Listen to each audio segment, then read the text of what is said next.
Šiauliai antras labiausiai augantis miestas Lietuvoje, tad didėjant gyventojų skaičiui ir daugėjant miesto gatvėmis važiuojančių transporto priemonių neįmanoma nepastebėti ir padidėjusio transporto priemonių srauto. Didesnis srautas lemia ir aktyvesnį automobilių parkavimą. Na, o siekdami efektyviau vykdyti parkavimo kontrolės funkciją, uždaroji akcinė bendrovė Šiaulių gatvių apšvietimas miestiečiams pristato modernę mobilią parkavimo kontrolės įrangą.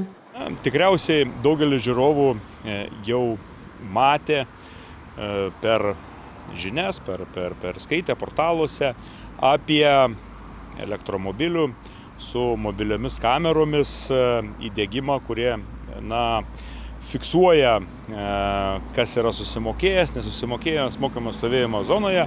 Tai apie tokius automobilius Vilniuje ir Kaune. Žinoma, ne išimtis ir antrasis, galėčiau pasakyti, antrasis augantis Lietuvoje miestas Šiauliai. Mes taip pat koja žengiam su naujomis technologijomis ir įsigijome tokį pat automobilį.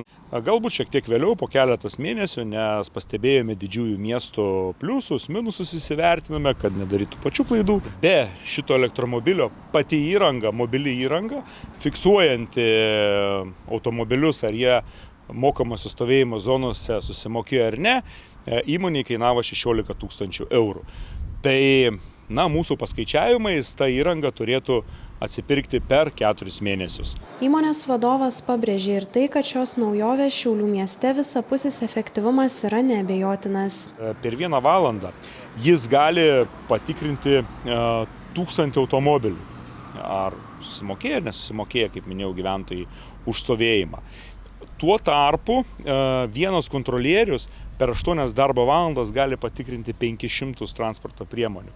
Tai, kaip matome, yra akivaizdus pliusas ir akivaizdus efektyvumas, kas ypatingai yra aktualu žaliojoje zonoje, kaip mes visi puikiai žinome, Šiauliuose raudonoji, geltonoji, žalioji zona. Žalioji zona pagal plotą yra labai didelė, o visą miestą prižiūri 4 kontrolieriai.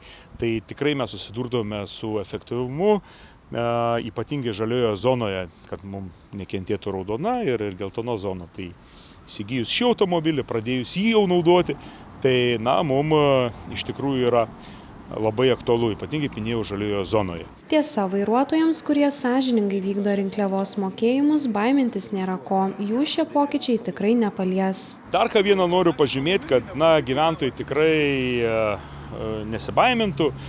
Visas procesas vyks kaip įprastai, tai yra bus ir 10 minučių ta vadinamas tolerancijos laikas, per kurį tikrai bus skiriamas ir susimokėti ir iki vadinamo parkomato ir programėlė.